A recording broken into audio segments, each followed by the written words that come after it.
Welcome everyone, my name is Brendan Snyder. Thank you for joining me. If you're new to my channel, please help support it by clicking the subscribe button, and as an added bonus, you'll be able to stay up to date on all that's going on in the world of music. Today we're going to take a look at a brand new Stryper album called Even the Devil Believes, and it just came out on Friday, September 4th of 2020. They're one of the only overtly Christian heavy metal bands that has gained acceptance in the mainstream. You know, they're inspired by bands like Van Halen, which is why I got my Van Halen shirt on, but they were distressed by the message, and so they formed their own band to share their own message.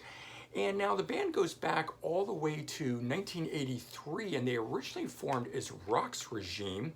Later on, some demos would actually get released, and so if you are interested in what they sounded like as Rock's Regime, there are some demos available. So they formed in 83, but of course quickly changed their name to Stryper. And as a side note, if you've ever wondered why it says Isaiah 53:5 below it, it's actually the scripture that gives the band their name. And so Isaiah 53:5 says, by his stripes we are healed. And of course, taking that word stripes out of there and then changing it or just calling it Stryper and of course spelling it a little bit cooler, that's how the band got their name. And so later in 1983, they signed to Enigma Records. They released their debut, which is an EP called The Yellow and Black Attack in 1984. And then in 1985, they released their first full-length album, Soldiers Under Command, which was certified gold. Their third album, To Hell with the Devil, was released in 1986 and is by far their most successful album released. It was certified double platinum.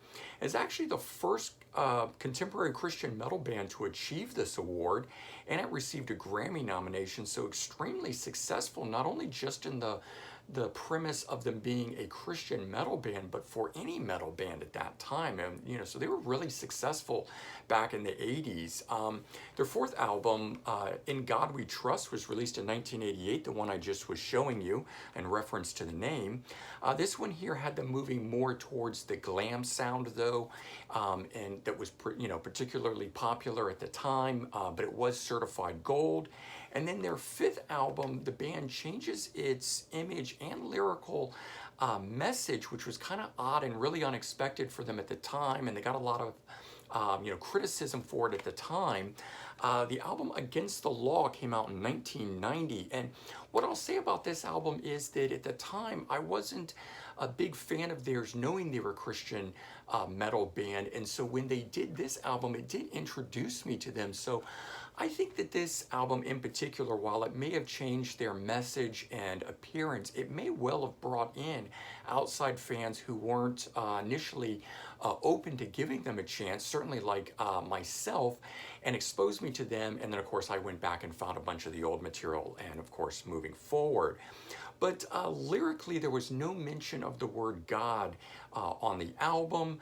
The signature look of the black and yellow was gone, and the sound was also heavier. It was closer to classic metal than what their previous sound had been. And then in 1992, vocalist Michael Sweet left the group due to artistic differences, and about a year later, the band folded.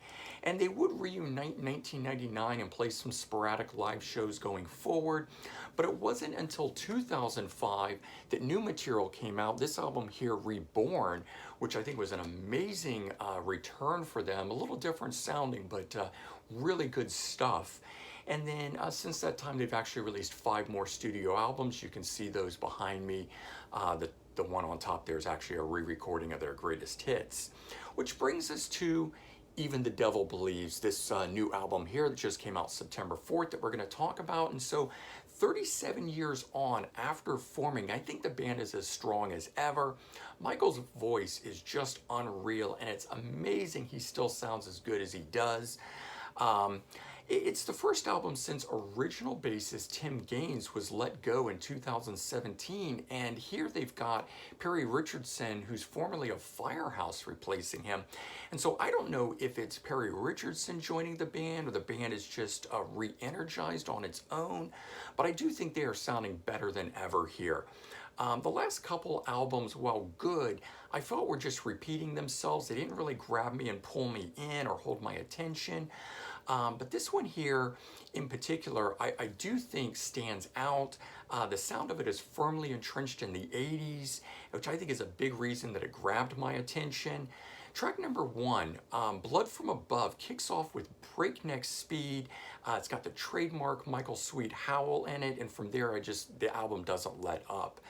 Track number 3 is another really good one, Let Him In. It's a great chugging rocker with a really killer groove. This one here in particular I think is going to sound really good live when bands can get back to playing live after this pandemic. Next one up, track 4, Do Unto Others. There's a video out for this one. The opening guitar riff on this one's really fantastic, and it just drives the song ahead, building and building and building.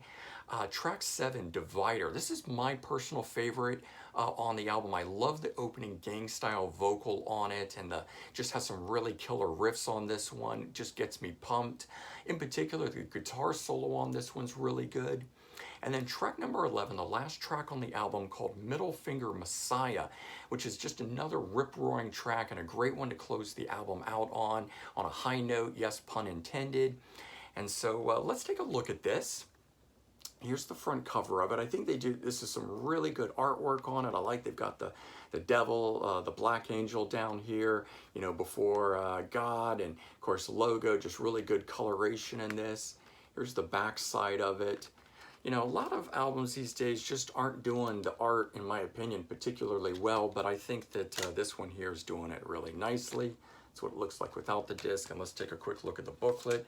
Booklet's another one that I think they're doing a really good job on here. We get the lyrics, but we got some really great large-scale shots here, and I love that they're doing the black and yellow masks. I haven't been to their website. I hope they sell these. These are pretty cool looking. And so, you know, great to get a lot of photos and big photos of the guys in here. But as we go through it, and then eventually we get to the back here, we get a really great live shots of the guys here. So again, you know, the individual shots, the live shots, the lyrics, the coloration, the album art. I just think that that booklet, along of course with the music, is really good. I do enjoy having stuff that I can see what my artists look like and so forth, and have some great art and imagery to go along while I'm listening to the music. So bottom line, you know, for this album, I think it's a really great return to form. It's just solid start to finish. I think if you're a Stryper fan, you're going to easily love this record. But in particular, I think the album is just a great piece of heavy metal music. And I think regardless of your religious orientation, it's a great album and should be checked out. All right, hope you guys enjoyed this. And if you did, please remember to comment, like, and subscribe. Let me know your thoughts. Let me know what your favorite tracks are. All right, hope you guys have a great day. Take care. Have a good one. Bye-bye.